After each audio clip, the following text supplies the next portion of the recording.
Bendiciones, mis hermanos. Buenas tardes para todos. Sean muy bienvenidos a una clase más, esa clase número 3 de la asignatura Panorama del Nuevo Testamento, ¿vale? ¿Se acuerdan que esta es la tercera clase? Y tercera o cuarta, creo que cuarta, ¿no? Cuarta clase, perdón. Cuarta clase que ya tenemos y la próxima clase será el examen, ¿sí? Vamos a orar dando gracias al Señor para iniciar ese momento. Maravilloso Dios, Padre Santo, gracias Señor por ese tiempo que tú nos has regalado, Padre, para estar en tu casa, aprendiendo, Señor, tu palabra. Yo te pido también, Señor, por aquellos que están en sus casas, que están, Señor, ahora en ese momento estudiando, que reservaron, Señor, ese tiempo para estudiar. Yo te pido por ellos, Señor, para que esa palabra venga, Señor, como alimento, como pan santo del cielo. Yo te pido, Señor, essa hora, que não seja solamente uma classe mais, pero que essa palavra, Senhor, esse mensaje transforme, cambie nossas vidas, Padre. Em nome de Jesus, amém e amém. Minha irmã, haciendo um pequeno repasso, né, nas últimas classes, estudamos um pouco del contexto histórico, político, cultural del Nuevo Testamento. Y en la última clase estudiamos el Evangelio de Mateos. Y en la clase de hoy vamos a estudiar Marcos, Lucas y Juan. ¿Cómo así, profesor? Vamos ver todo eso. Sí, hermano, porque no vamos mirar parábola por parábola, milagro por milagro. Vamos estudiar las informaciones técnicas, las informaciones principales de ese Evangelio, junto con los puntos principales por bloco, né, por bosquejo del contenido, ¿vale? Entonces, primer evangelio, el evangelio de Marcos, el siervo conquistador.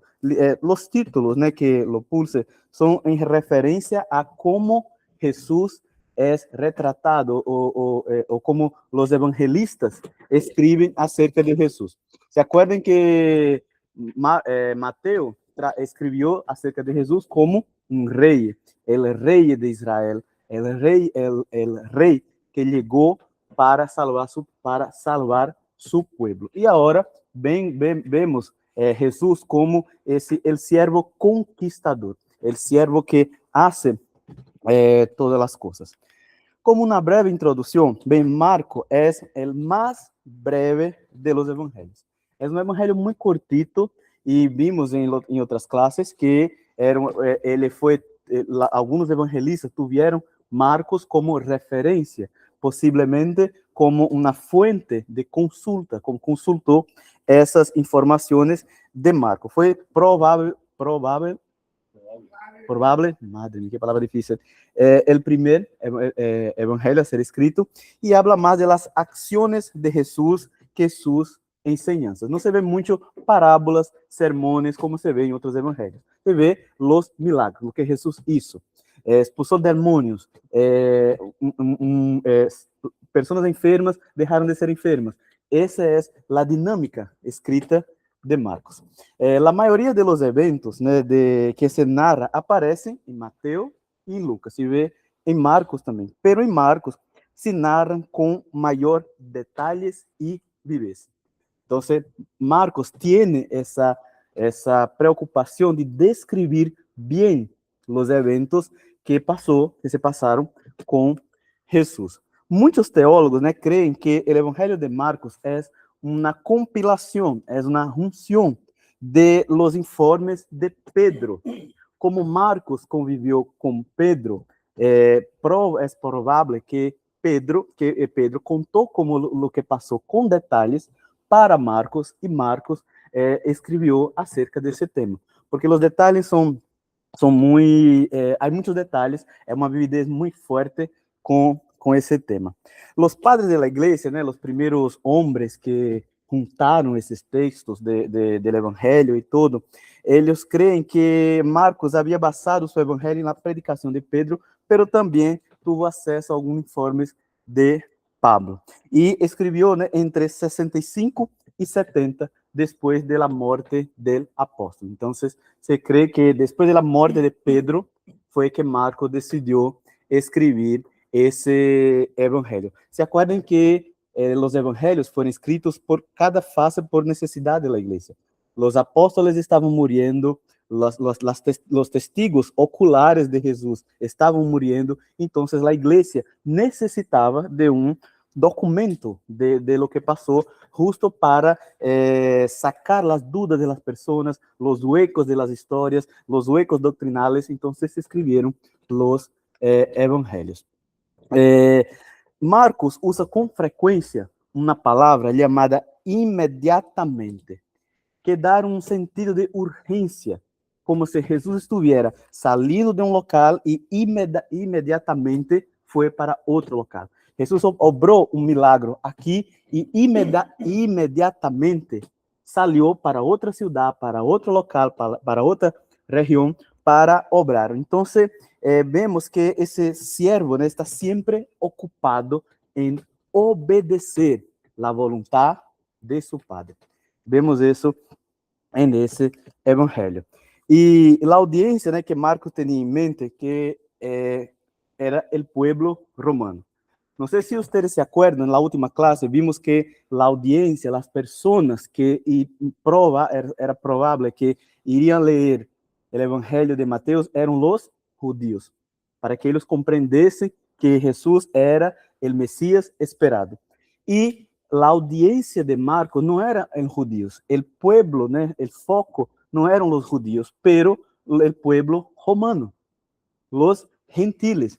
Isso se vê porque adentro né, de la cultura romana, os romanos valoravam muito os logros. Cada pueblo, hermano, valora um aspecto cultural distinto. Um exemplo, nos dias de hoje, algumas culturas valoram os estudos. E quanto se estuda mais valorada é uma pessoa. Outros valoram o trabalho. Quanto mais se trabalha, se tem 2, 3, 4, 5 empregos, se trabalha de domingo hasta domingo, tu valor está nesse trabalho. E em los dias de Marcos, a cultura romana valorava os logros, as conquistas, as vitórias. Então, Marcos escreve as vitórias de Jesus, os logros de Jesus, esses milagros de uma pessoa que tem uma enfermidade e ele vem com sua palavra e ele vem com seu poder e logra sacar essa pessoa dessa situação. Então, a audiência do Evangelho de Marcos é justo esse povo romano. É um evangelho de ação, entre comillas, sem respiro. Marcos, ele tem um estilo de urgência e apuro. E vamos ver um pouco mais adelante por que ele tinha essa urgência, esse apuro de escrever acerca desse tema. E as características do estilo desse evangelho se vê principalmente como 3, como está aí em seu livro: ação rápida, detalhe vívido e descrição pintoresca. Ação rápida, como já dije, Jesus estava em Judeia e imediatamente se foi para Galileia, e imediatamente se foi para Samaria, e imediatamente se foi para o rio Jordão. Então, tem essa urgência. Detalhes vívidos. Onde estava a pessoa, de onde venia, o que estava haciendo, como a pessoa chegou hasta Jesus, o que dijo, o que ha escuchado. Marcos tem esses detalhes, ele põe esses detalhes em sua escrita. E a descrição pintoresca com todos esses detalhes. Vamos falar um pouco agora acerca desse autor. Quem é Marcos? Afinal, ele não era um apóstolo. Ele não andou com Jesus. Então, como ele escreveu um evangelho se não andou com Jesus? Vamos compreender agora quem é. Juan Marcos, né? Ou solamente Marcos, como é mais conhecido, ele vem de Jerusalém, de la capital, ¿vale? O Novo Testamento habla extensamente sobre esse personagem, principalmente donde en el libro de Hechos. Hechos de los Apóstoles tiene una historia de Marcos que se quedó marcada hasta hoy. Y se le identifica como el autor tradicional de esta obra, habiendo sido una figura activa en la iglesia primitiva en Jerusalén. Entonces, si hubo una persona que trabajó, que ha trabajado, y que trabajó, ¿no? Que es pasado, que trabajó en la iglesia primitiva, se llama Marcos. Marcos, hermano, es que era un historiador, era un misionero, viajó por varias ciudades para predicar el evangelio. Participó del liderazgo de la iglesia. Entonces, era un hombre muy activo dentro, né, de Jerusalém. La fecha de composición, acredita-se que su obra fue escrita entre 65 y 70. Porque hermano, usted puede preguntar, las fechas, Basílio, aquí en el libro se dice 50, otro libro se dice 65, otro se dice 70. Hermano, no hay fechas, es una historia. No hay fechas fijas. No se puede decir, mire, el día 15 de noviembre de 65, Marco escribió. No, porque él no puso fechas. Él no puso esa información temporal. Entonces no se tiene una fecha fija, no se sabe que se puede afirmar con seguridad. El libro tiene después del año 50. Entre 50 y 100, tengo 50 años para decir que se puede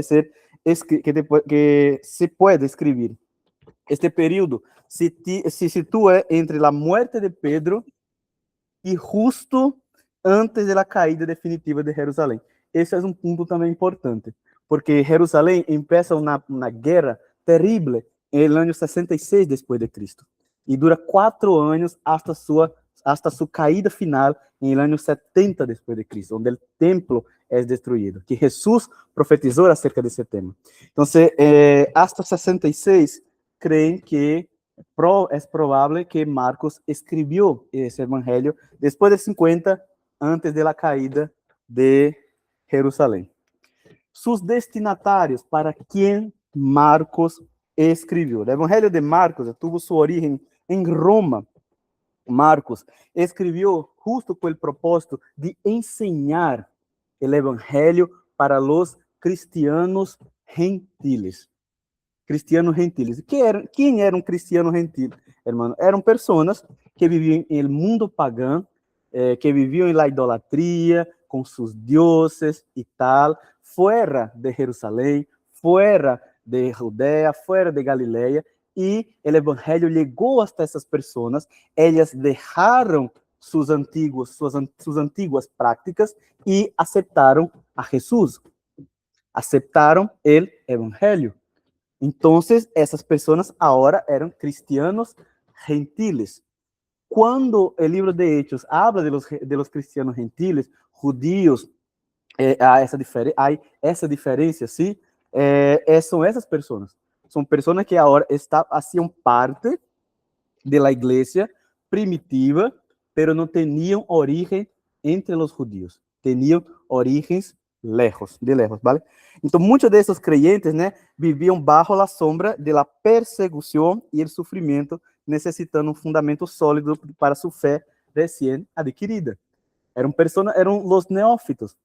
Neófitos, ahí sí, esa palabra, ¿no? Neófitos, los nuevos convertidos, que aceptaron a Jesús hacía pocos años y aceptaron Jesús y no vivían como nosotros, bien, con libertad, no, vivían bajo esa persecución de Roma. Entonces, ellos necesitaban comprender su fe, un fundamento para su fe. Y vemos, né, que... ¿Qué página va, hermanos? 43, hermanos.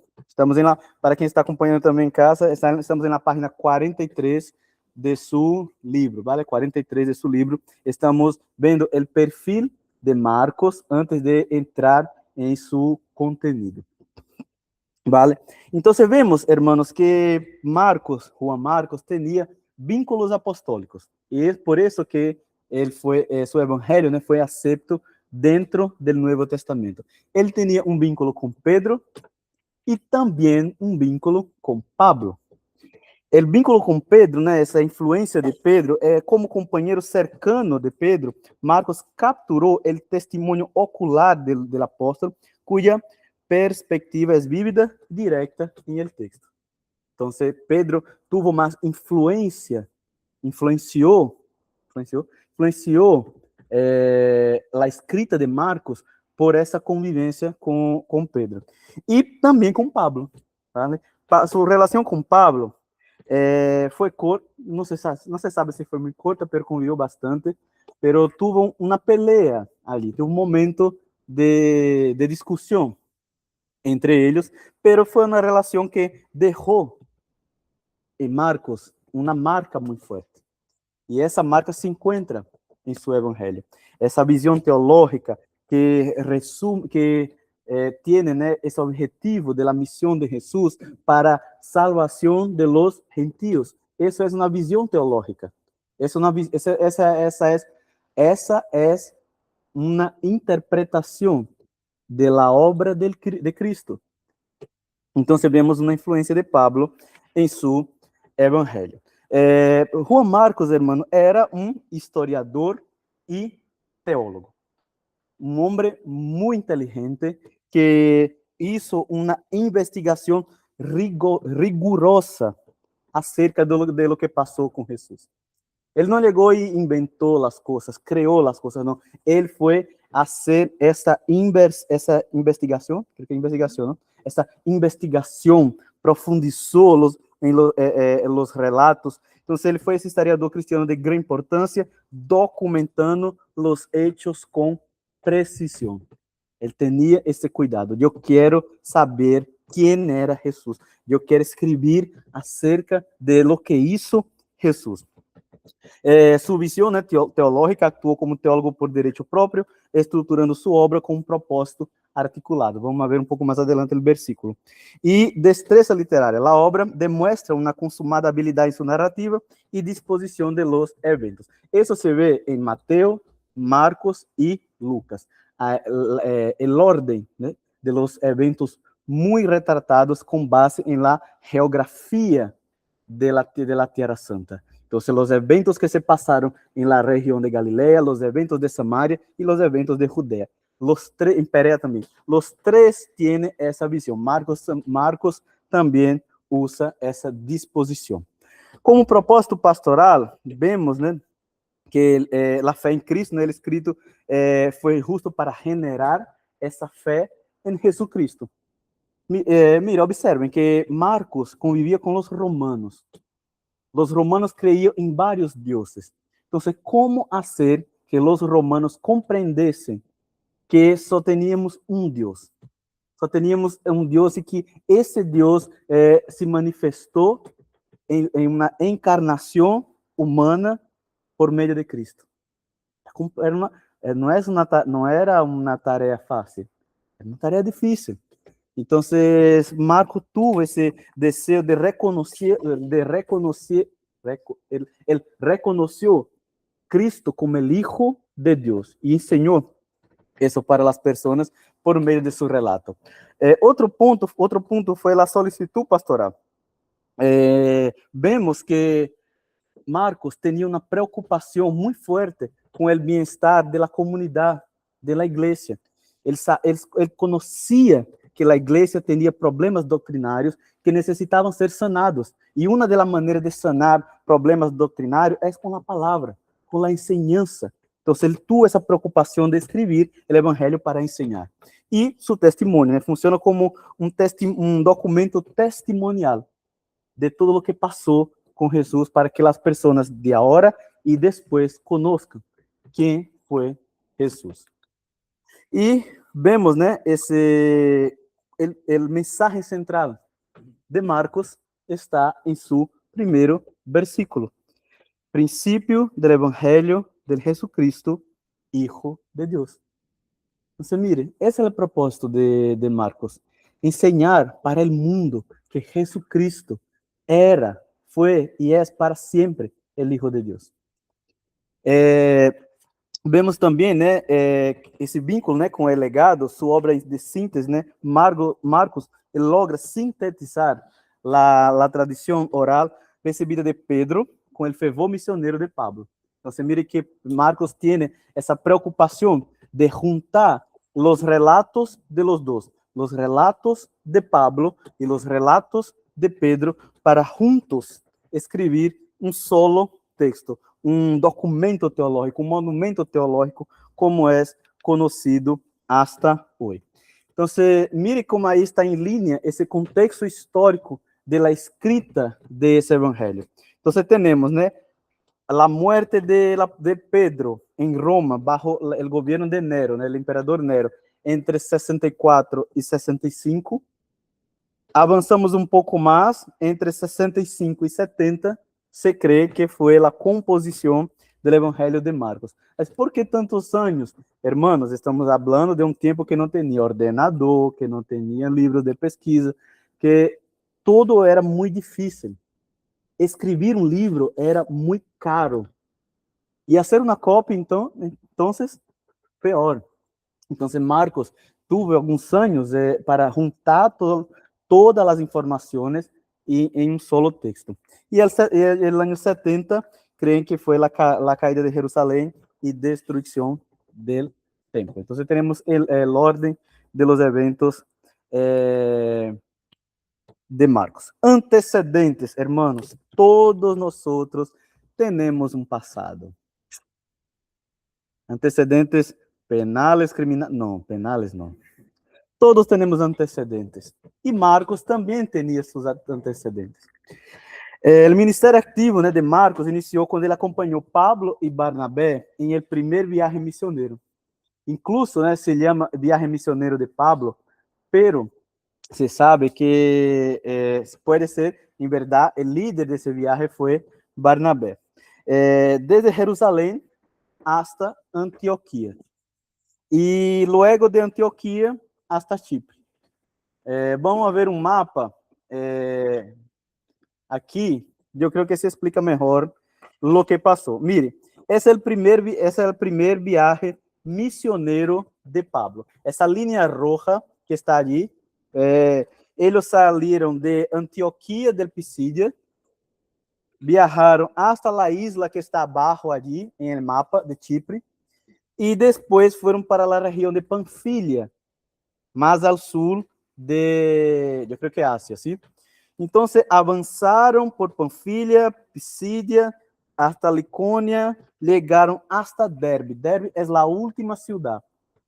Depois voltaram pelo mesmo caminho e quando regressaram, não passaram mais por Chipre, se chama Chipre, né? Aqui, Chipre, e voltaram hasta Antioquia de Síria, que era a cidade missioneira que enviou Pablo aí 3 vezes.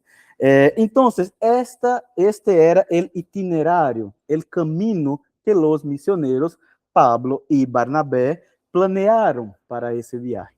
E eles levaram algumas pessoas, como uma caravana, né? Algumas pessoas juntas, e entre essas pessoas estava Juan Marcos. O que passou, hermanos? Quando eles saíram de la isla de Chipre e chegaram a Panfilia, houve alguma coisa. Não me perguntem o que. Hasta hoje tenho essa curiosidade.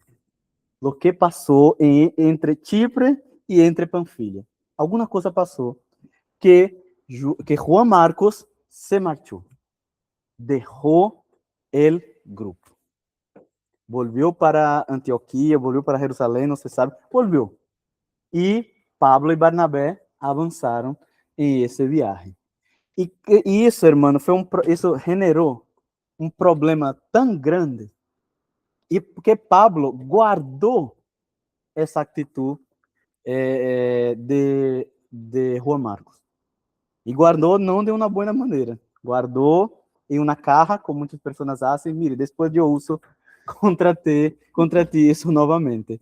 E ele guardou isso, e quando eles estavam planeando a segunda viagem missioneira, estamos juntando as pessoas e tal, e Juan Marcos, mire, agora eu quero ir, não vou, eu vou também. E Pablo não aceitou.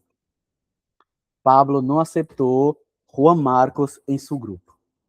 Bem, hermano, vamos compreender um pouco Pablo, né? Imagina se estás com um grupo que todos estão ali juntos, fazendo a mesma coisa, com o mesmo propósito, e alguém deixa o grupo na mitad. Lógico que as pessoas perdem a confiança. Eu estava contando contigo e me deixaste na mitad do caminho. Entonces Pablo nos dijo, no, yo no quiero llevar Juan Marcos. Y la historia cuenta que hay un vínculo muy fuerte, no sé si creo que es familiar o no, entre Barnabé y Juan Marcos. No sé si sobrino. Bien. Y los dos, y Barnabé dijo, si no llevo mi sobrino, no voy. Y Pablo dijo, si llevo ese chico, no voy. Y empezó una confusión tan grande, tan grande. Mire, a mí lo que me gusta ese relato de Lucas es eso, que Lucas no oculta nada. Bien, podría contar el motivo, ¿no? Lo que Juan Marcos hizo. Pero bien, no relató. Y la confusión, la pelea fue tan grande que Pablo tomó Silas y se marchó para la segunda viaje misionera. Y Barnabé tomó Juan Marcos y salió para otro local. Entonces, hasta cuando hubo pelea, multiplicó las rutas de los misioneros. Entonces, Juan Marcos, él guardó, ¿no? Él regresó, ese regreso para Jerusalén, guardó en su historial esa información de un hombre que, bien, dejó Pablo en la mitad del camino, pero él escribió, ¿no? Él tiene su importancia, su relevancia, no por eso, pero por todo lo que hizo, escribiendo el Evangelio y guardando todas esas informaciones, ¿vale? Propósito del libro, como está aí em seu quadernilho, generando fé em tempos de incertidumbre. Vamos ver o que estava passando. El año era, hermano, 64 después de Cristo, né? Roma sofreu um devastador incêndio que consumiu 10 de los 14 distritos que ella tenía. El historiador romano Tácito registró que Nerón sospechó de iniciar el fuego, fue un sospecho, ¿no? De iniciar el fuego y buscó desviar la culpa de él para otra persona. Y él puso la culpa de ese incendio en los cristianos. Y eso generó, ¿no? Una persecución abierta para los cristianos, porque como ellos llevaron la culpa, ellos fueron vistos justo como ese pueblo enemigo de Roma. Entonces vemos, ¿no? Que esa persecución empezó justo las prisiones, ¿no? Las prisiones, la muerte de los creyentes, la traición y la deserción entre los cristianos, las familias se dividieron y bajo la presión del martirio. Y los cristianos, hermanos, se vieron obligados a esconderse, viviendo en un estado constante de incertidumbre y dolor. Ese fue el contexto que Marcos escribió su evangelio. Un texto muy duro. Dígame, Diana. Aquí dice que los cristianos los perseguían y encontraron a los salvajes. Sí, como, ¿cómo se llama? En el Coliseo, en la arena se pusieron, en la arena, hermano, en el Coliseo, creo que conocen en Roma, se pusieron las personas en las fiestas, ¿no? Los gladiadores y tal, y tiraban en medio a animales salvajes, como osos, como leones, por diversión, para que ellos comieran los cristianos.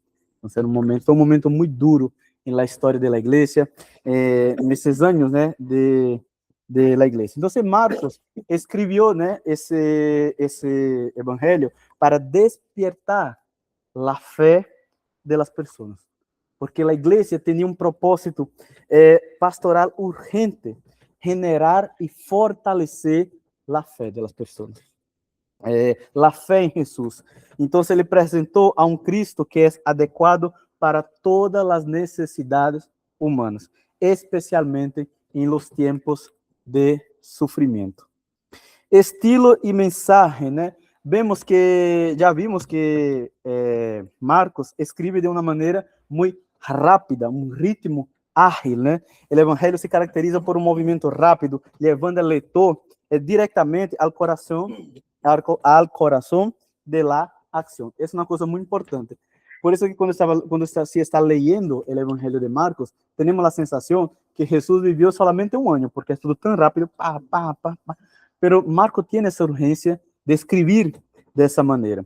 Él tiene detalles vivos, ¿no? Como ya hablamos acerca de ese tema. Marcos utiliza descripciones coloridas y realistas que capturan la urgencia y la humanidad del ministerio de Jesús. Cuando se está leyendo Marcos, usted hace un viaje para Jerusalén, para Galilea. Él tiene ese poder de hacer esa descripción. Ese estilo permitió que el mensaje fuera conocido y retenido rápidamente por toda la iglesia perseguida. Imagine, hermano, si usted vive en Roma, usted no conoce esa región, usted no visitó Jerusalén, entonces tiene que haber una descripción muy realista para que conozca ese local de una manera real, ¿vale? Vemos, né, que Marcos tiene ese objetivo de predicar y enseñar las buenas nuevas, ¿va? Y viene con ese objetivo de Jesús. Jesús veio a predicar las buenas nuevas, a sanar a los enfermos y a levantar a los muertos, ¿va? Y vemos también una confrontación espiritual, né? Marcos registró que Jesús vino a destruir el reino de Satanás. Amém. E confrontá-lo diretamente em batalha. Aqui vemos, hermano, Jesús echando fuera los demônios de las personas que viviam possessas, que viviam possuídas de demônios. Era mensagem de vitória para aqueles que enfrentavam suas próprias batalhas contra o mal de Roma. Então, Marcos, hermano, ele escreveu para os cristianos entenderam que seu martírio não era em vano, sino que seguían los pasos del Hijo de Dios.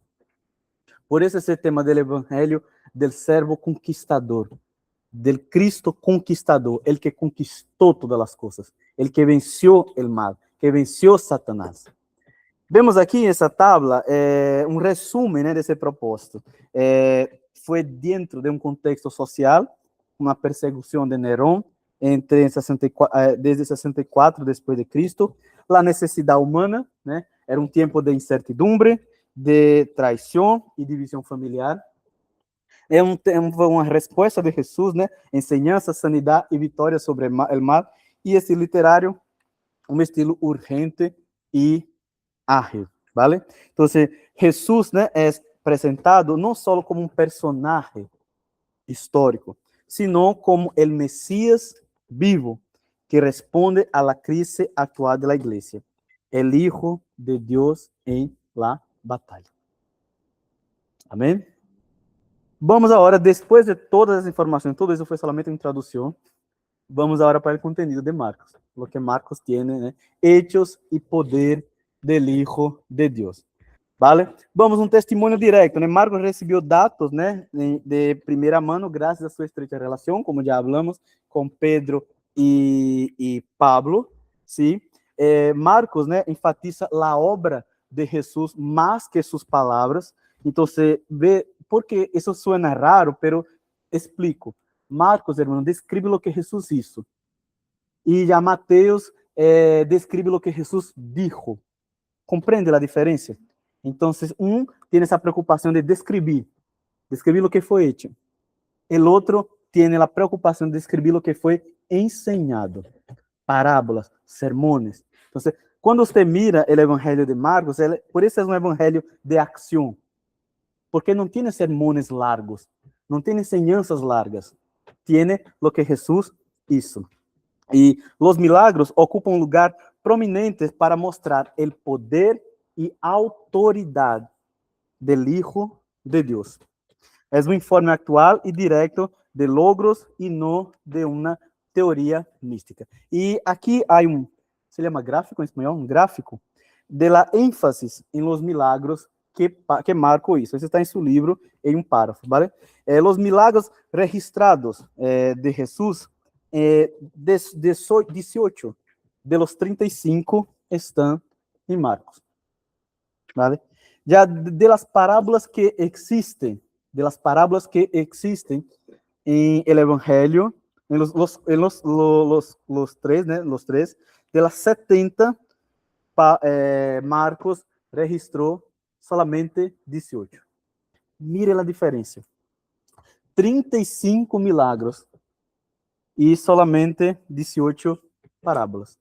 Então, você vê a preocupação que Marcos tinha para escrever acerca de lo que Jesus disse. Então, proporcionalmente, Marcos inclui mais milagros do que em outros evangelhos.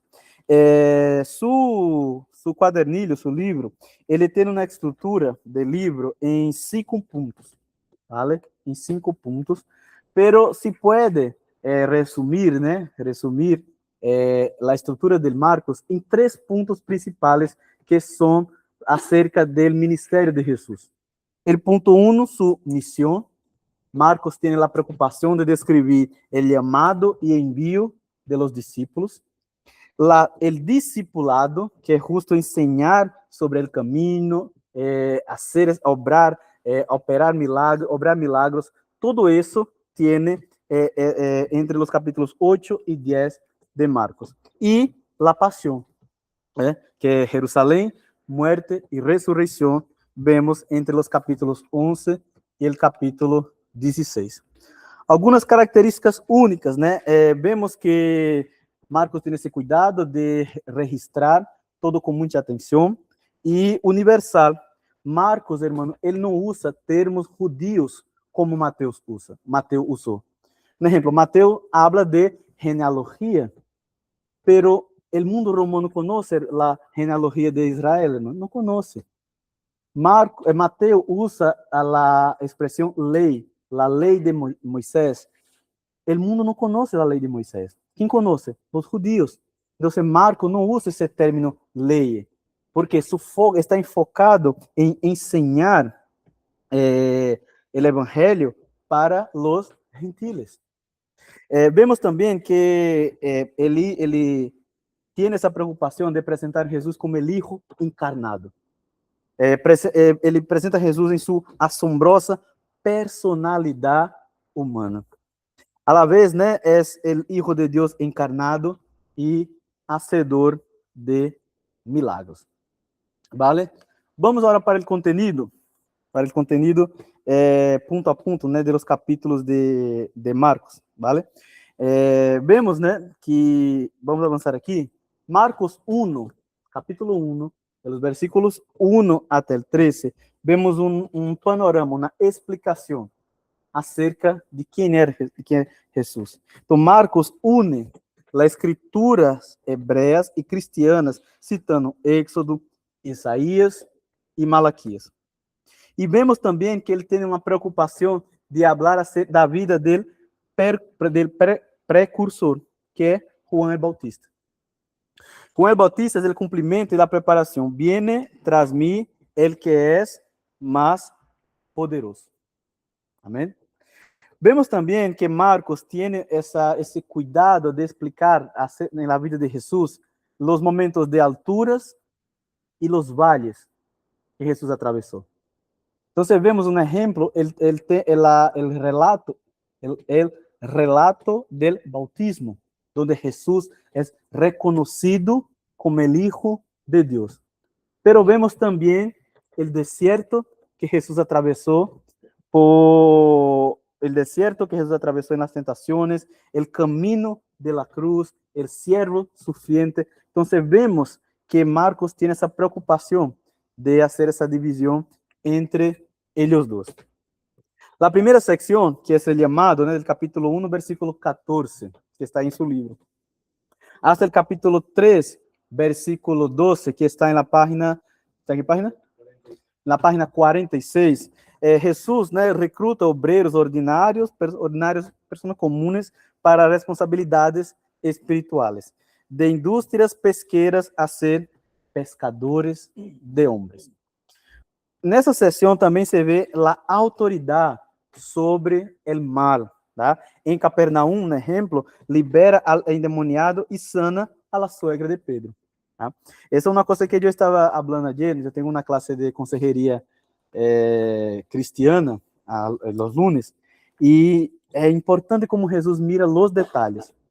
Ele mira se todas as necessidades las necesidades que las personas tienen. Tenía un discípulo que tenía una suegra que estaba enferma. ¿Jesús tenía obligación de sanar esa suegra? No. Pero él vio el sufrimiento y una oportunidad de obrar y de revelar su poder. Y él sana la suegra de Pedro. Y otro punto también es las multitudes, la fama del sanador crece, provocando el primer conflicto con los escribas que no aceptaban esos eventos de cura, né, de sanación que Jesús estaba haciendo. Y aquí en Marcos capítulo 2, versículo 10, tenemos un conflicto de autoridad. Al sanar el paralítico bajado por el techo, Jesús declara el perdón de pecado, lo cual fue visto como blasfemia por los escribas. ¿Se acuerdan que hablamos de los escribas? Eran personas que conocían la ley porque escribieron, hacían varias copias, varias y varias veces, conocían la ley de punto a punto. Y cuando Jesús dijo que era capaz de perdonar pecados, hubo ese conflicto. Entonces aquí en Marcos capítulo 2, versículo 10, donde Jesús revela su poder para perdonar pecados, es la primera ofensa directa al judaísmo ortodoxo, que no aceptaba Jesús como Mesías y como Hijo de Dios. Vemos também o llamado de Levi, né? E depois ele vai cenar junto com os publicanos, que também foi outro conflito, onde Jesus dijo: "No he venido a llamar a justos, sino a pecadores". Então, Jesus rompe o protocolo que não aceitavam que os judíos conviviessem com os pecadores, com os publicanos. Jesus vem e convive com todos. Outro detalhe, outro ponto também muito importante que se vê no Evangelho de Marcos é necessidade versus tradição. Vemos que o sábado, né, era muito importante em la lei, que tem que guardar, que hasta hoje, né, não se pode ter um número X de passos para não romper o sábado e tal, pero Jesús viene a dar otro valor para el sábado. Y dijo, mire, el sábado fue hecho para bendecir al hombre, no para ser una carga. Y eso viene, hermano, de una tradición post-exilio babilónico, donde los judíos, con miedo de la ley, añadieron cosas que no tenían la ley, y dejando la ley pesada, cargada. E Jesus viene, mire, eu sou o Senhor do sábado. O sábado não foi hecho para ser um peso, para ser uma carga mais, mas para bendecir o homem. Vemos também a oposição, né? Fariseus e herodianos, inimigos naturais, se confabulam para destruir a Jesus tras a sanidade no sábado. Já vimos esse versículo algumas classes atrás, do grupo de pessoas que eram inimigas e se juntaram contra Jesús. La segunda sección de Marcos, vemos los 12, ¿no? Que eran hombres comunes, ordinarios, que fueron elegidos con 4 propósitos: predicar, estar con Jesús, sanar enfermos y echar fuera demonios. Una cosa que se queda muy clara en el Evangelio de Marcos, hermanos, es el mundo espiritual. Para muchas personas, el mundo espiritual es una fantasía. Es algo místico que no se sabe lo que es real, lo que no es, pero hermano, el mundo espiritual es una realidad. Hay fuerzas que influencian personas a hacer el mal. Y Jesús viene y pone luz a esas fuerzas, revelando su poder, mientras los judíos miran y no hacían caso. Pero Jesús viene justo para destruir las obras del mal. Otro punto también que es hablar del Evangelio, el crecimiento del reino, ¿no? Dios quien realiza el milagro y nosotros sembramos en fe. Y viene también la parábola de la semilla de mostarda, donde lo más pequeño destinado a ser una bendición mundial. Vemos também no Evangelho de Marcos a soberania absoluta, né? Jesus confronta inimigos feroces, a tormenta da natureza, a possessão demoníaca e a morte.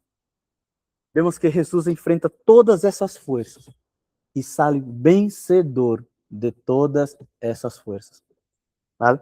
El apaciguamiento de la tormenta demuestra su poder como creador y gobernador.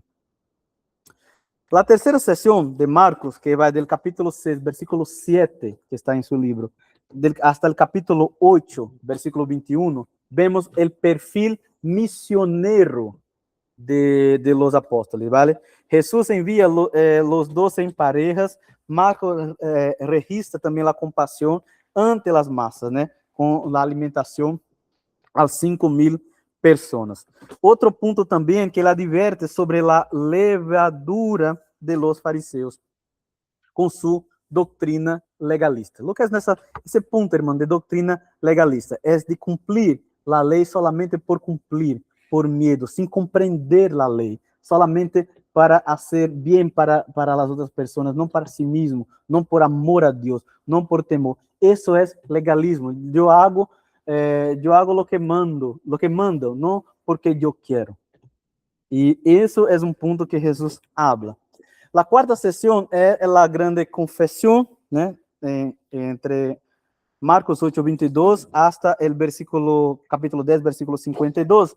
En esa cuarta sesión, un destaque es donde Pedro, por el poder del Espíritu, revela, tú eres el Cristo, el Hijo del Dios vivo. Entonces Jesús inicia la capacitación especial sobre la necesidad de su muerte y su resurrección. Otra cosa también que pasa en esa sesión es ese atisbo de gloria, ¿no? La experiencia de la montaña contrasta con la frustración del valle. La transfiguración de Jesús revela su poder, su gloria para un grupo pequeño de los discípulos. Pero ese grupo también, cuando va para el orto, ¿no? Para ese momento del valle, nega, duerme, no vigila. Entonces, hay un contraste literario en esos dos puntos. Un grupo que está contemplando, que está viendo la gloria de Dios, y el mismo grupo que está durmiendo, que está negando a Jesús. E vemos também a natureza do reino, né? Vemos que a verdadeira grandeza é definida em termos de serviço e não de posição superior. Era uma coisa que os judeus, né, cuidavam, preservavam. Não, quanto mais poder, melhor. Se quedavam como negociando poderes com Roma, pero Jesus vem com essa natureza do reino del serviço e la simplicidade, onde Jesus exorta a ter a fé sencilla que tienen los niños. La quinta sesión, que el rey verdadero, vemos del capítulo 11, versículo 1, hasta el capítulo 13, versículo 37, que es el ingreso triunfal de Jerusalén y limpieza del templo. ¿Qué es la limpieza, hermano? Cuando Jesús llega y ve los comerciantes allí vendiendo ofrendas en la puerta del templo, vemos que Jesús hace una limpieza en la casa de Dios. Y con eso, él enfrenta un sistema religioso terrible que vivía años con ganancia dentro de la casa de Dios. Y esa actitud fue uno de los puntos claves para los judíos poner en práctica sus planes para matar a Jesús. Eles planearam várias vezes, tentaram organizar várias e várias vezes, pero el evento del templo es el punto de partida para el plan de la muerte de Jesús. Y vemos, né, que Jesús también en ese punto trae la maldición de la higuera que simboliza el juicio divino sobre Israel. Otro punto, dentro né, de la sesión, de la quinta sesión, vemos que el gran mandamento, tá? El escriba, né? Vemos uma pergunta del escriba. ¿Cuál es el primer mandamento de todos? Y en ese tiempo, hermanos, si hacemos una cuenta, entre 613 leyes. Entre 613 leyes, ¿cuál es el primer mandamiento? Y viene la respuesta de Jesús: amarás al Señor tu Dios y a tu próximo como a ti mismo. Entonces, vemos aquí que los 613 se resumen a dos. Esa es la lógica del reino de Dios. Esa es la lógica del reino de Dios. Y vemos también el evento de la moneda, ¿no? de la viuda. Las dos monedas de la viuda valen más que los regalos de los ricos por su entrega sacrificial. Vemos a sexta sesión, ¿no? Que es del capítulo 14, versículo 1, hasta el capítulo 16, versículo 20, que é o momento de Getsemane, onde Jesus agoniza, né, por cargar o pecado e a culpa da humanidade, e vimos o juízo, onde o condenado injustamente por blasfêmia al afirmar que é igual a Deus. Vemos a sua crucificação, onde Pilato reconoce a inocência política, pero cede ante a multitud, né? Então, Jesus suporta burlas e sofrimento, muriendo como el sacrifício final. Pero el Evangelio de Marcos termina con la resurrección. Ha resucitado. El triunfo sobre la muerte. El mensaje a los discípulos que incluye específicamente, y incluso a Pedro, que tenía negado a Jesús. Entonces, es una indicación clara del perdón divino tras la negación. Entonces, con ese punto de la resurrección y los últimos días de Jesús antes de subir al cielo, se concluye el Evangelio de Marcos. Amén, hermanos. Hasta aquí, ¿todo bien? Bastante contenido, ¿sí? Mucha cosa. Lo sé, tengo conciencia de eso. Pero respiren fundo un poco más, que vamos para el Evangelio de Lucas. ¿Vale? Que está en la página. Ahora sí, en la página 50. La próxima vez yo voy a poner la página 54. Página 54. ¿Vale? Vamos, página 54, introducción. ¿Vale? Introducción del Evangelio de Lucas. Lucas, hermano, es el libro más largo entre los evangelios. Vimos lo más corto y ahora vamos a estudiar lo más largo, porque él tiene una descripción más completa del ministerio de Jesús. Él junta lo que hay en Mateo de enseñanza, parábolas y todo, y los milagros y relatos que hay en Marcos. Entonces, él junta los dos y él tiene más informaciones. Y él invita al lector a recorrer nuevos senderos, aportando detalles que otros evangelios omiten y para rellenar esos huecos, esas brechas del entendimiento. Vemos, hermano, que Lucas escribe essa obra, el Evangelio, a um homem chamado Teófilo. Não se sabe se é uma persona mesmo, tipo uma persona chamada Teófilo, ou se é aqueles que amam a palavra de Deus. ¿Vale? Teófilo também é isso. Pero foi um homem, um grupo de pessoas, ou uma persona que encomendou essa obra para Lucas. Podemos fazer essa interpretação, e ele escreveu essa obra para essa pessoa. Então, Teófilo provavelmente é um romano de alto rango, hacía parte, né, da comunidade dos gentiles greco-romano, e também vemos os métodos que Lucas usa para escrever esse evangelho. Ele usa, hermano, factos, eventos, para escrever lo más preciso, com mais precisão possível, esse evangelho. ¿Vale? El autor, Lucas, né, o el autor lucano, tiene padres griegos, es probablemente el único escritor gentil del Nuevo Testamento. Los demás fueron judíos. ¿Tá? Fue médico, educado em Atenas, o Tarso, historiador, escritor, evangelista, pastor e teólogo. Pouca coisa, não, hermano? Esse é o currículo. Pouca coisa. Foi companheiro fiel de Pablo e se convirtió probablemente em Antioquia. Antioquia, né? Antioquia. Entonces, era um homem muito inteligente, hermano. Para os estudiantes de griego, né, de griego koiné, de la lengua del Nuevo Testamento, los escritos de Lucas son los más complejos de estudiar. Es el griego más cerca del griego clásico que los demás. Entonces, es un texto muy erudito, creo que esa palabra es un texto muy erudito, muy casi clásico mismo, por el cuidado que Lucas tiene para escribir.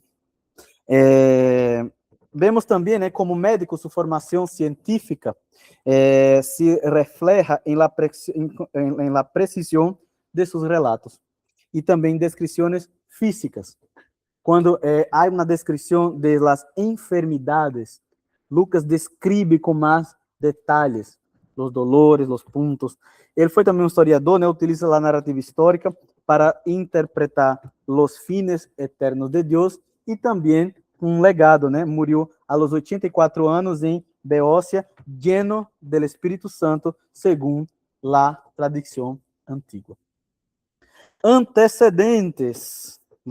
El pasado de Lucas. Será que Lucas tem uma história tão como Marcos? Não, ele foi mais tranquilo. Fecha em lugar, né? Foi escrito antes de Hechos, né? Lucas é a parte 1 e Hechos é a parte 2 de sua obra. Em anos 60 depois de Cristo, a investigação se realizou provavelmente durante os 2 anos de Pablo em Cesarea. Foi quando ele conviveu mais cerca, investigou todo. Ele teve acesso a fuentes primárias. Os 2 primeiros capítulos de Lucas, né, reflejam o ponto de vista de Maria, madre de Jesus. Essa é uma coisa muito importante do Evangelho de Lucas. Ele protagoniza as mulheres de uma maneira que os outros evangelistas não põem essa luz, esse refletor para as mulheres. Pero Lucas tem essa preocupação de explicar o ponto de vista de Maria, o ponto de vista de la madre, o ponto de vista de la madre que sofreu, que perdeu seu filho. Então, como médico, a Maria le habría sido mais sencillo hablar com Lucas com mais liberdade e franqueza sobre as escenas sagradas do nascimento, né? Solo Lucas nos aporta detalhes preciosos que Maria atesorava em seu coração. Propósito, né? Qual é o propósito do Evangelho, né? O primeiro, exactitud e ordem. Lucas tem essa preocupação de escrever um relato consecutivo e ordenado. Ele vai desde o nascimento, uma parte pequena da infância de Jesus, que não se tem detalhes, e quando começa seu ministério, ponto por ponto, hasta a morte e ressurreição. Exactitud, ele deixa claro ao princípio os métodos que usou, investigação completa do ministério de Jesus. Como foi essa investigação? Entrevista com as pessoas, conhecendo as pessoas. Quem é você? Você viu esse milagro? Vi. Déjame escuchar outra pessoa. Você viu também? Vale. Juntar os relatos. Pablo, essa parte doutrinária está correta? Pedro, isso passou? Tomás, isso passou? Essa investigação que Lucas hizo para escrever o Evangelho. E o complemento, né, contar a história desde um ângulo distinto de los griegos, porque o Evangelho de Lucas era esse Evangelho para los gentiles. Vale? Contenido. Qual é o contenido do Evangelho? Né? Vemos que Lucas ele tem algumas ênfases que não se encontra em los demás evangelhos. La oración, destaca as orações de Jesus, mais que Mateus e Marcos, né? Relata 3 parábolas exclusivas sobre a oração. Ele também, como já dije, acerca de la mujer, ele eleva o papel feminino. Vê as mulheres que le gustam, né? Bien. Menciona a mulher 43 vezes, mais que Mateo e Marcos juntos. ¿Vale? Então, agora creio que as mulheres irão pensar a ler os evangelhos por Lucas, não? Amém, é broma, irmão. E o Espírito Santo, né? Seu ministério empoderador é uma constante a lo largo de todo o livro. As parábolas exclusivas, né? Lucas, hermano, é dos evangelistas que se detiene em las parábolas. Lo que Mateus escreveu de sermones, Lucas escreveu de parábolas, essa preocupação de trazer as parábolas de Jesus. Em Lucas, há 17 parábolas únicas. A decir, só há no Evangelho de Lucas, não há em Mateus e não há tampouco em Marcos, ¿vale? Lucas, né, se centra em la gente e seus estilos de vida, aporta muitos nomes que não aparecem em outros evangelhos e é o único que aísla o evento de los 30 anos entre o nascimento e o bautismo de Jesus.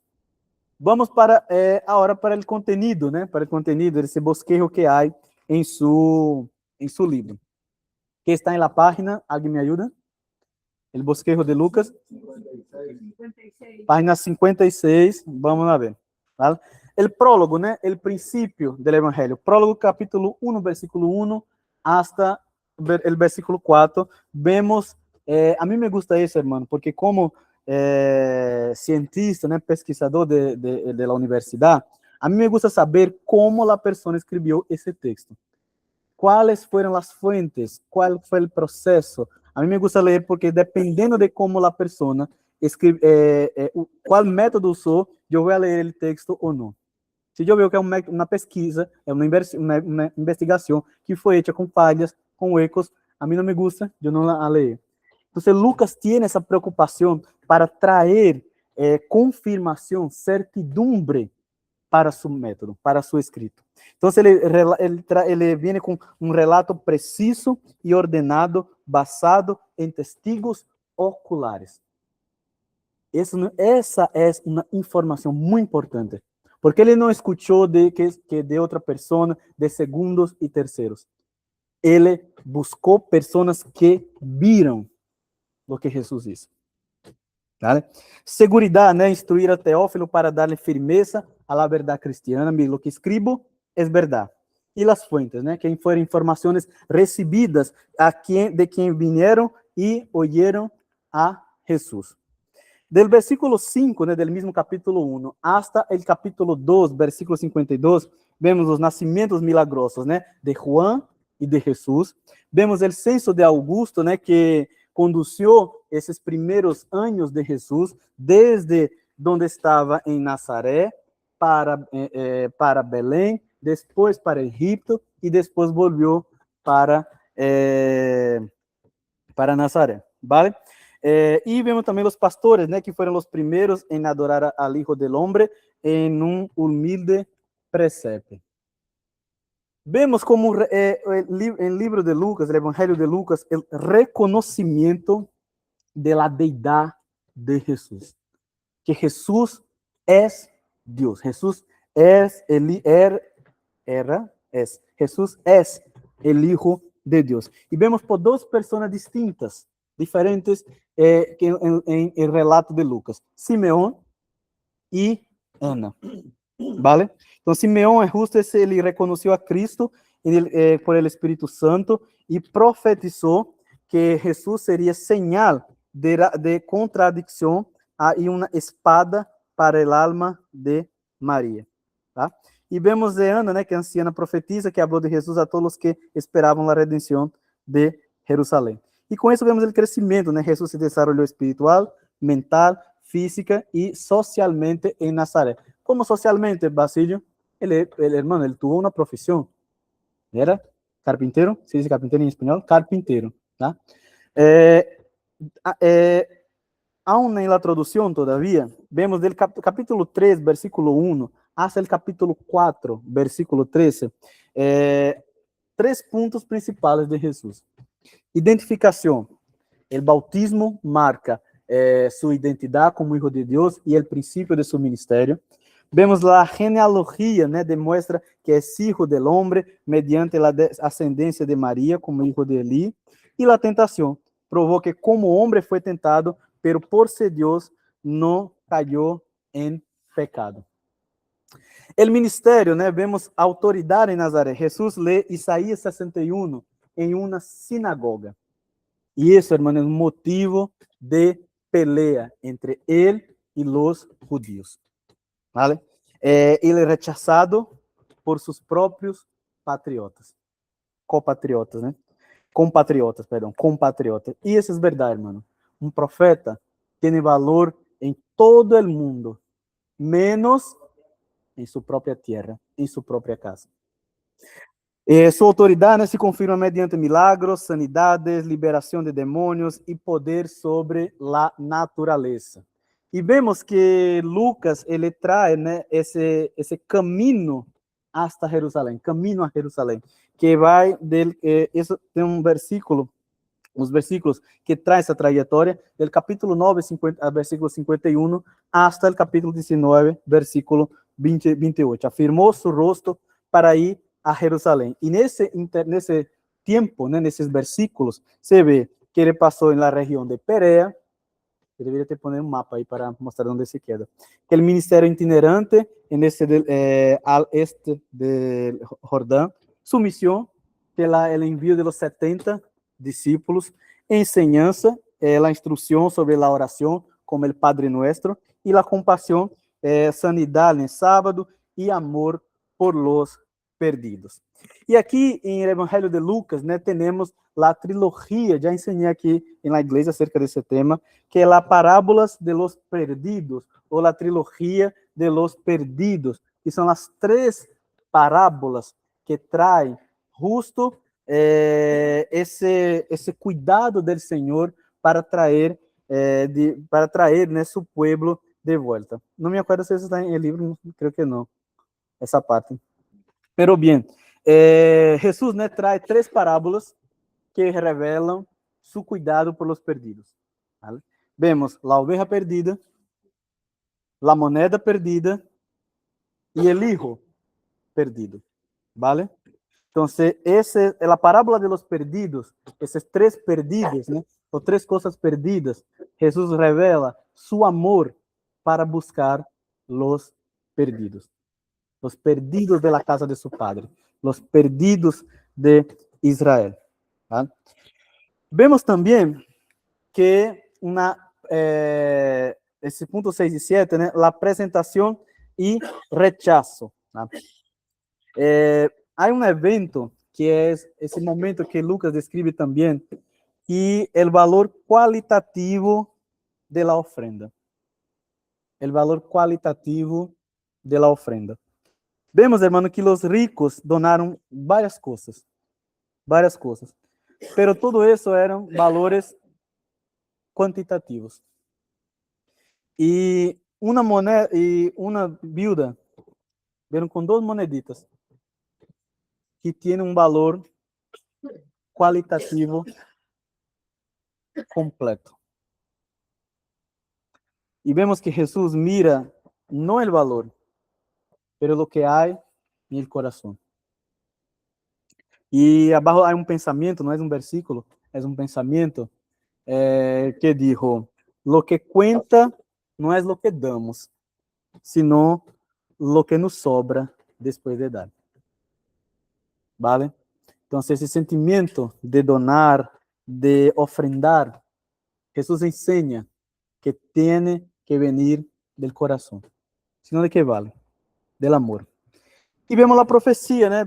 Capítulos 21, versículo 5, hasta versículo 38, vemos que Jesús profetiza acerca de la destrucción de Jerusalén, que se cumple en el año 70 después de Cristo, y también él enseña señales de su retorno. Mire, yo estoy cerca de mi muerte, pero yo voy a volver. Y él describe cómo será ese tiempo. Será un tiempo duro, un tiempo donde se levantarán falsos mestres, falsos ensinadores, enganarão a muitas pessoas, há fenômenos naturais que irão passar, há fenômenos astronômicos e também subirá, aumentará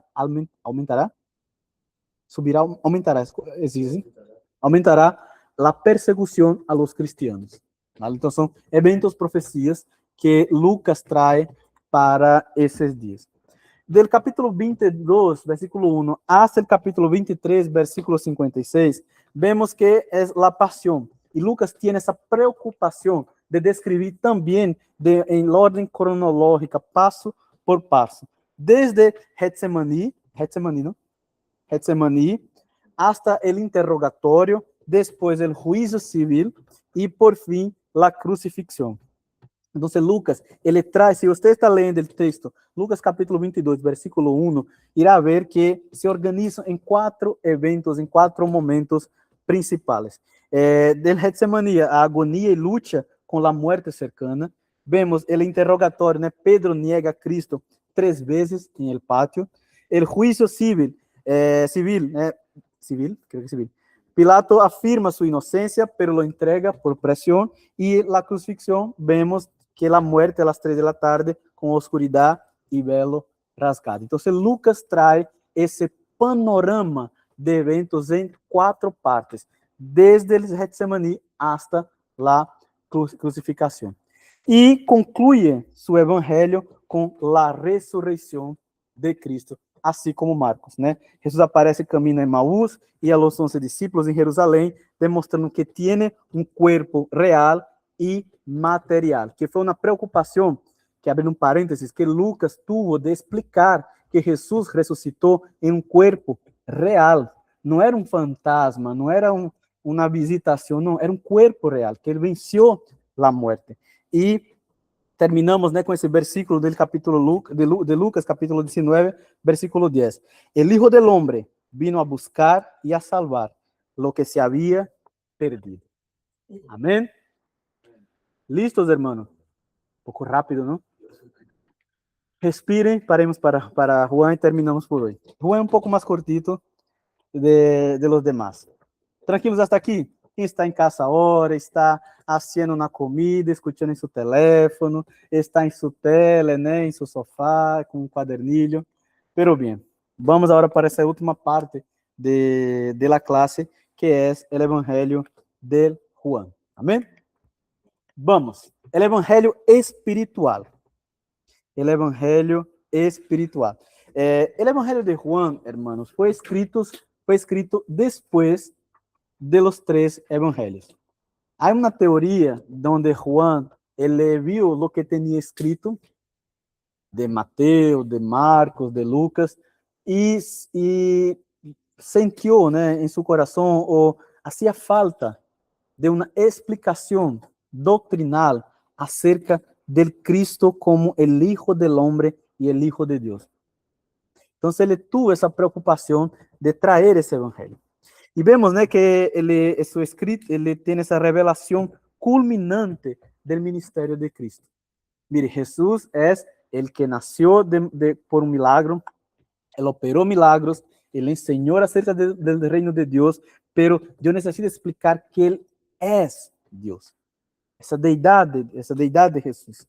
Então, vemos, né, que alguns homens, né, importantes como Lutero abre, entre comillas, dijo, el principal evangelho, único, tierno e genuíno. Bem, uma opinião polêmica, não? E São Agustín, né, lo comparou com uma águila que vuela sobre as nuvens de la finitud humana. Então, vemos essa comparação desse evangelho de Juan como esse evangelho espiritual. Vamos acerca del apóstolo, né? Juan é o apóstolo del amor.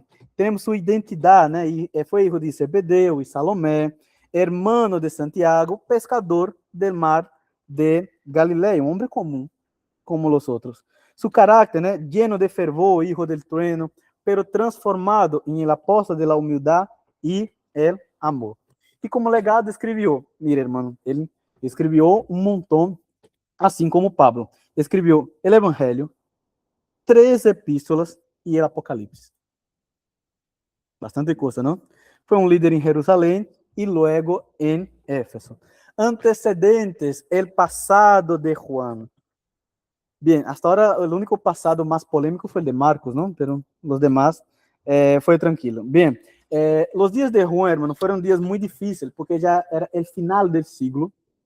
La mayoría de los apóstoles ya se fueron y la iglesia enfrentaba una heresía muy dura llamada gnosticismo. El gnosticismo, ¿no?, viene de gnosis, que era un término en griego, que es acerca del conocimiento. Las personas, ¿no?, los falsos maestros, empezaron a enseñar que se podría alcanzar el entendimiento del evangelio por medio de un conocimiento especial que se puede venir. Y ese conocimiento que vendría, ¿no?, y tal, iría a salvar a las personas. Y Juan, ¿no?, viendo esa heresía, dijo, no, yo tengo que enseñar la verdad para esas personas. Jesús no es ese hombre que reservó un grupo especial para solamente los enseñar. No, Jesús es el Hijo de Dios. Y él viene con esa preocupación de traer, ¿no?, como responde como un evangelio espiritual que reafirma la unión de la humanidad y deidad de Jesús. Que eso también era una cosa, el gnosticismo, como él venía con esa heresía, ¿no?, que un grupo especial recibiría una información especial, eso empezó una segregación, a formar grupos dentro de la iglesia, de personas que recibirían ese conocimiento y personas que no recibirían. Entonces, Juan viene con ese punto de unión. Mira, Jesucristo ha venido para todos. ¿Vale? Propósito. La razón de la obra está en el capítulo 20, versículo 31, que dice, para que creáis que Jesús es el Cristo, el enviado, el Hijo de Dios, y para que creyendo tengáis vida en su muerte. Amén. Qué palabra preciosa, hermano. Entonces, vemos que Juan, ele tiene ese propósito, né? Esse enfoque universal. Ele utiliza 67 veces ver y 58 veces escuchar el llamado de venir y ver lo que quién Dios es, venir y ver quién Jesucristo es, venir y ver lo que Cristo hizo. Entonces, ele tiene esa preocupación. Contenido, né? Vamos ver las omisiones e inclusiones de ese cuarto evangelio. Vemos, né, las cosas que Juan omite, no porque quiera, no, se puede omitió porque ya tenía otros evangelios. La genealogía y nacimiento no está en el evangelio de Juan. Ahí ese capítulo 1, el verbo se ha hecho carne. Él no describe el bautismo de Jesús, su tentación, las parábolas sinópticas también, él no describe, y la institución de la cena, ¿no?, como tal. Entonces, el evangelio de Juan no tiene esas informaciones. Pero lo que él trae, ¿no?, cosas que él incluye, que, o sea, que eso se encuentra solamente el evangelio de Juan. Él incluye al junto, ¿no?, con los demás evangelios. El diálogo con Nicodemos está solamente en el evangelio de Juan. El diálogo con la samaritana só está en Juan. Las bodas de Caná, la resurrección de Lázaro, los 7 famosos yo soy, que vamos a ver más adelante, y la oración sacerdotal en Juan capítulo 17. ¿Vale? Entonces son cosas que están solamente en el evangelio de Juan. Los señales, ¿no?, o milagros. Entonces vemos 8 señales que hay en el evangelio de Juan. Jesús transformó, cambió agua en vino. Juan 2, capítulo 2, versículo 2 hasta el 11. Sanidad al hijo del noble, en Juan capítulo 4, 46. Sanidad del paralítico, capítulo 5, versículos 1 a 15. Alimentación de las 5,000 personas, fuera mujeres y niños, ¿eh? Capítulo 6, 1 hasta el 14. El caminar sobre aguas, capítulo 6, versículo 15. Sanidad del ciego, capítulo 9, versículo 1 a 41.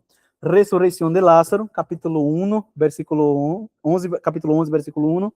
Y la pesca milagrosa, capítulo 21, versículo 6 hasta versículo 11. Então, são milagros desenhados para revelar a identidade divina de Cristo. Juan tuvo essa preocupação de trazer milagros específicos para revelar, mire, estamos delante de vosotros, está el Hijo de Deus. Por isso ele traz esses milagros dispostos dessa maneira. E os 7 eu sou de Jesus. Isso para mim, quando eu estava lendo essa diapositiva, me encantou e falou muito. Quem Jesus é? Quem é Jesus? Quem é Jesus, hermano? Para nós outros. E Jesus revela quem Ele é. Eu sou o pão de vida. Eu sou a luz del mundo. Eu sou a puerta. Eu sou o buen pastor. Eu sou a ressurreição e a vida. Eu sou o caminho, a verdade e a vida. E eu sou a vida verdadeira. Amém. Então, hermano, Jesus revela em Juan capítulo 8, versículo 54, antes que Abraão fuera, eu sou. Então, vemos que uma identificação com o nome de Deus que se encontra aqui, os judeus conheciam na lei de Éxodo capítulo 3, versículo 14.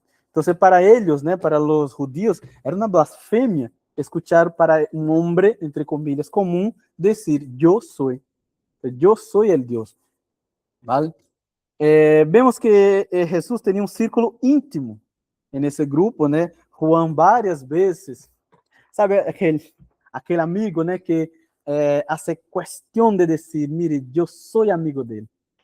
Juan tinha essa preocupação de se descrever como esse amigo de Deus, o discípulo amado, que está nesse círculo, Então, no capítulo 13 ao 17, vemos um Jesus humilde, esse com o lavamento de los pés, no capítulo 13, o cuidado, nos ha amado, nos ha chamado amigos e nos ha escogido, no capítulo 15, e a promessa no ministério do Espírito, o Paráclito, que chegaria como consolador.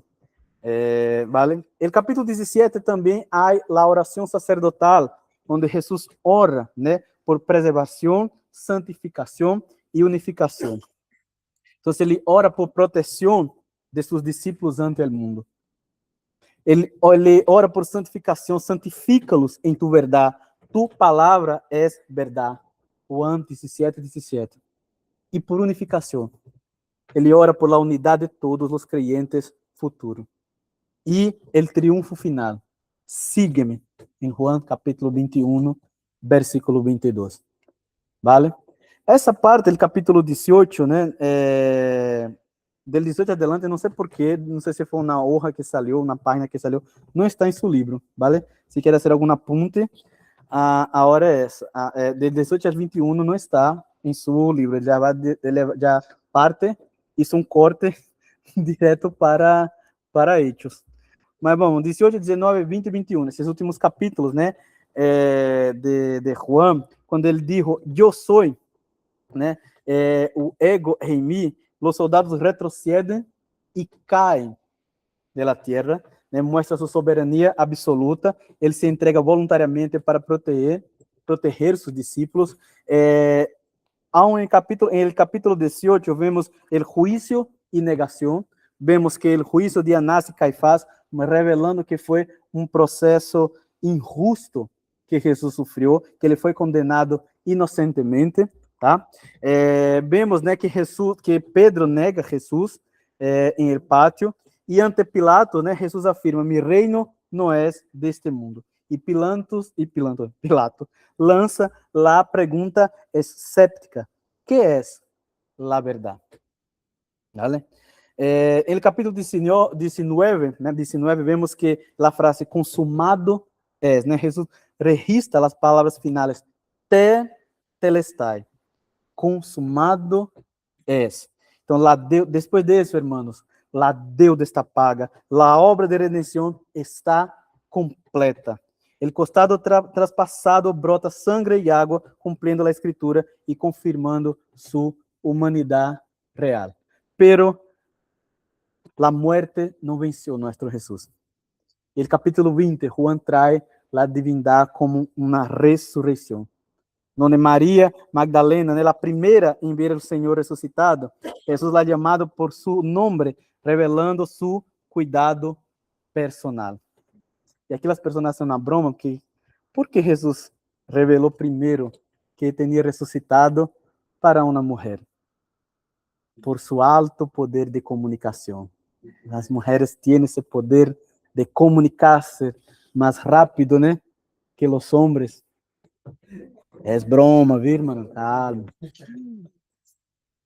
Bien, y también tenemos el evento de Tomás, ¿no?, que su confesión es el clímax del Evangelio, Señor mío y Dios mío. Juan capítulo 20, versículo 28. También tenemos el perdón de Pedro, cuando Jesús pregunta para Pedro, Pedro, ¿tú me amas? ¿Me amas, Pedro? 3 veces, ¿no?, perdonando cada una de las veces que Pedro negó a Jesús y pidiendo, apacienta mis ovejas. Y terminamos, ¿no?, esa clase con ese versículo de Juan, capítulo 21, versículo 25. Y hay también otras muchas cosas que hizo Jesús, las cuales, si se escribieran una por una, pienso que ni aún el mundo cabrían los libros que se habrían de escribir. Amén. Y con ese pensamiento, hermano, terminamos esa clase. Así, fuimos a enseñar todo eso. Hay muchas y más cosas que se podrían ver. Teníamos que tener horas y horas, clases y clases. Pero el Señor reservó ese tiempo para estudiarmos esos puntos de su palabra. Amén. Oremos dando gracias al Señor. Maravilloso Dios, Padre Santo, Señor, estamos aquí una vez más para darte gracias, Señor, por essa clase, por esse momento, Senhor, que o Senhor ha reservado para nós. Graças, Senhor, porque aprendemos hoje acerca de Mateus, acerca de Marcos, acerca de Lucas e Juan, Padre. Guarda, Senhor, essas palavras em nossos corações, Senhor. Ajuda-nos, Senhor, a compreender tu palavra e a predicar, Senhor, com ousadia e llenos de tu Espírito, Padre. É assim que te pedimos, dando graças em nome de Jesus. Amém e amém. Deus los bendiga, hermanos. Hasta la próxima clase. Em nome de Jesus. Vamos, ¿quieres? Oral, ahora, vamos.